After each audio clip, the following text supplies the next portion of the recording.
จะมอบรับโครงการรถเมล์ BRT ไวๆนี้และจะเปิดซุมไซต์อีกครั้งในวันที่10มีนาคม2026วันที่2มีนาคม2026ท่านเล็กไหลศิวิไล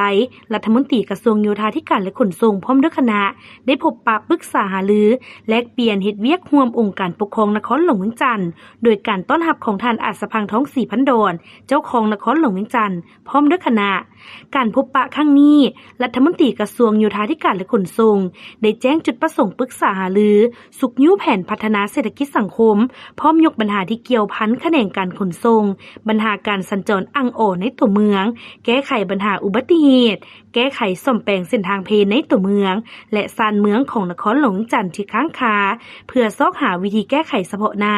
และยาวนานที่ถือว่าเป็นปัญหาเข่งโฮนและสังคมให้ความสนใจหลายในเวียกงานที่ติดพันระหว่างกระทรวงโยธาธิการและขนส่งและองค์การปกครองนครหลวงเวียงจันทน์ให้หิมห้อนจัดตั้งปฏิบัติคือ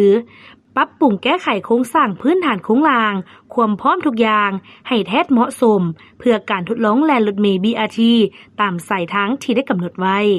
คาดว่าจะเริ่มแล่นบริการประชาชนอีกครั้งในวันที่10มีนาคม2026และมอบรับโครงการในไวๆนี้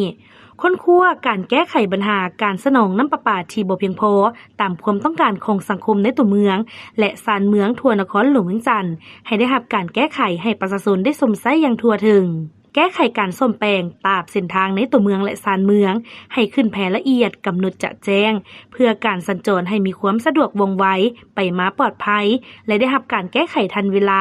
และยกระดับเส้นทางปูยางหรือซีมังในเขตซานเมืองเข้าบ้านประชาชนในแผนการต้นหน้าท่านอัศพังทองศรีพันดรเจ้าของนครหลวงเวียงจันทน์ได้แสดงความสมเสยรัฐมนตรีกระทรวงโยธาธิการและขนส่งพร้อมด้วยคณะที่ลงเคลื่อนไหวสุกยู่เป็นโอกาสดีที่ทั้งสองภาคส่วนได้ปรึกษาหารือถอดถอนบทเรียนและเฮ็ดเวียกร่วมกันเห็นได้ปัญหาที่เกิดขึ้นเพื่อซอกหาวิธีทางการแก้ไขให้ทันกับสภาพตัวจริงนำไปสู่ความเป็นเอกภาพนำไปพันขยายและจัดตั้งปฏิบัติเวียกงานที่พบปะหารือกันให้ได้รับผลสำเร็จตามระดับคาดหมายที่กำหนดไว้